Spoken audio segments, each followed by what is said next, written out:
চল, রোদের মধ্যে মুখ দিয়ে বসে আছে, এখন ওরা আসবে না। চলো ঘরে চলো, ঘরে চলো।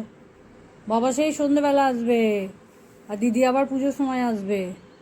চলো আসো, আসো ঘরে এসো, আসো বাবু। আয় আয় আয় আয়, দেখ আমি চলে যাচ্ছি ঘরে, আয়। আসো ঘরে এসো, ঘরে এসো, ঘরে এসো, এখন বাবা আসবে না। আয় আয় আয় আয়, ভিতরে আয়। আয় আয়, রোদের মধ্যে বসে থাকে না, গরম লাগছে। আয়, চলে আয়, ভিতরে আয়। আয়, কিরে?